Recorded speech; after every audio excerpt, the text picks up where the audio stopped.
FOMO is keeping you broke, and here's how. When we are in a group of people, when we are hanging out with friends, it's very easy to feel inclined to do something, even if that wasn't necessarily on your agenda. Personally, that has been the case for me many times, where I know that I have to cut back on spending just a little bit. But yet, when I'm around people, when I'm around my friends, when we're going out, I'm all of a sudden like, yes, I'll get it. A great example of this was I was with my friend and we went to this one shop. It was like a smoothie shop. We were there and she went ahead and got herself this $9 smoothie. I was like, okay, that's a little bit unreasonable. Like, it wasn't even like just that it was expensive for what I was willing to pay. I was like, that's actually unreasonable. But they had some other food there. They had this pretzel and I was like, I'm not gonna get it. Also unreasonably priced. But my friend got it, and seeing her get it, I felt like I was missing out. And so I decided to go ahead and get one anyways, and it actually ended up tasting trash. So it doesn't normally end up going very well when you give into FOMO. Just a little bit, like backing up a little bit, in case you don't know what FOMO is necessarily, it stands for the fear of missing out. The definition is anxiety that an exciting or interesting event may currently be happening elsewhere. So when it comes to FOMO, the main premise is you feeling like you're going to miss out on something. You feeling like, engaging in whatever it is going to make you feel better. It's going to make you feel included. It's going to make you feel like you're a part of something. There are definitely many times where FOMO does happen outside of finances, but it really does affect people's finances more than what they may think.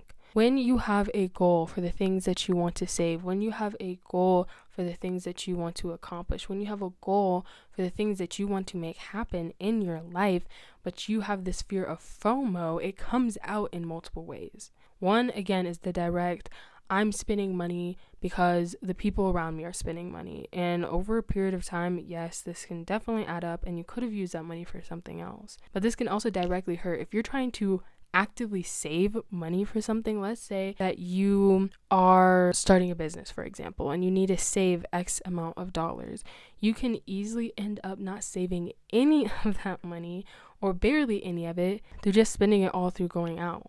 And again, it may not be your intention to spend that money, but it's still happening. You're still spending that money. Why? Because other people around you are spending that money. If the people around you weren't spending that money, then you wouldn't be spending it. Another example of how this FOMO can really affect your life is indirectly financial. Meaning, if there's something that you want to accomplish, something that you want to do, and you don't do it, or you don't do it as successfully, or as you don't pursue it as strongly, and you don't have as much dedication to it because of the fact that you're letting other people get in the way of that goal. So the best way for me to explain this is, let's say that you're in college and you're working towards getting your degree. Well, if you're working towards getting your degree and you know that you have to study, but you constantly are seeing people out and about, your friends are hanging out, whatever group you're part of is meeting, and you really want to go, and you see them posting it on social media, and you're like, oh, like I really want to go because I feel like I'm missing out on something. Well, in that moment right there, in that moment, that space of time, that pause section, it may feel like going to that event, going and hanging out with those people, engaging in whatever activity, it may seem like that is worth more than the long-term goal. Because at that moment, you don't have the long-term goal. You don't see the long-term goal. You see people having fun, and you see you not having fun. I experienced this a lot. I recently graduated. I graduated college last month with my bachelor's degree in business management. That's what I'm talking about, baby. But I remember, I had a hustle last month. It was a struggle. I kid you not. I was, So last month, I was having to go at it with these classes and these tests and these assignments and da-da-da-da-da. But the thing is, it was still summer.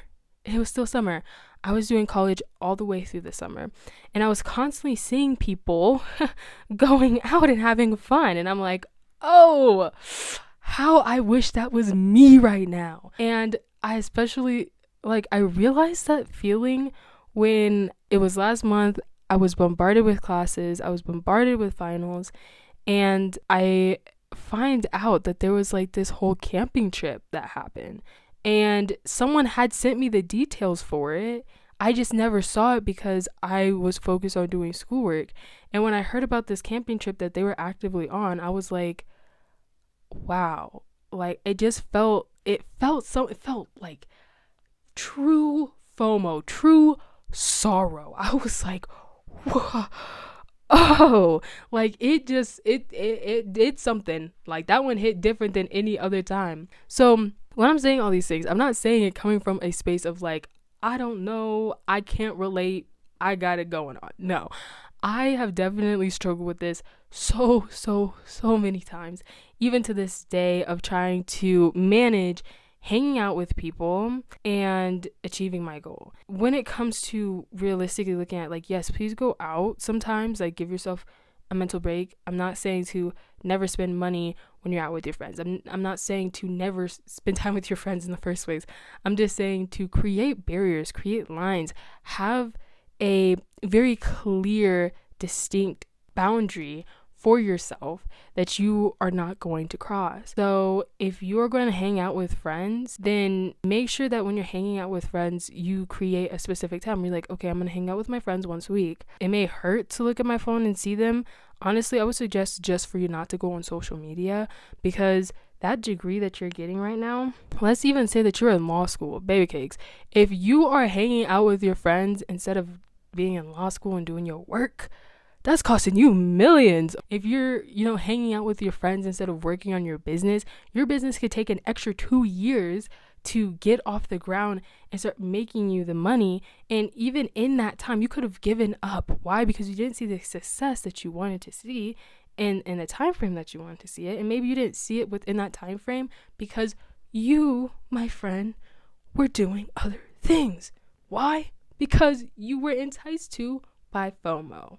Y'all, when it comes to having your goals, having your financial goals in place, it seems sometimes so much like it feels so much better to do other stuff. It feels so much better to do other stuff sometimes. And trust me when I say that it gets better, it gets easier. It gets way easier. But it's definitely something that you have to keep in your mind. You have to, I can't stress this enough, have a very distinct goal, have a very distinct understanding, and create a very distinct, I don't want to use the word promise, but like almost like a promise to yourself that I am not going to sabotage my future over FOMO. I'm not going to sabotage my future over trying to go out and participate in these events or with these people, because at the end of the day, your future is very, very important, and you will have the opportunity to do those things again. I hope you enjoyed today's video. I hope this really helps you. Honestly, if you have any struggles, if you have anything that you need to let out, if you need to just talk, go ahead and put it in the comments below, okay? I'll be down there. I'll be down there chatting with ya. I hope you have a fantastic rest of your day, and I hope that you really do achieve your goals and that you show up for yourself. Take care of yourself, and I will see you in the next one. Bye!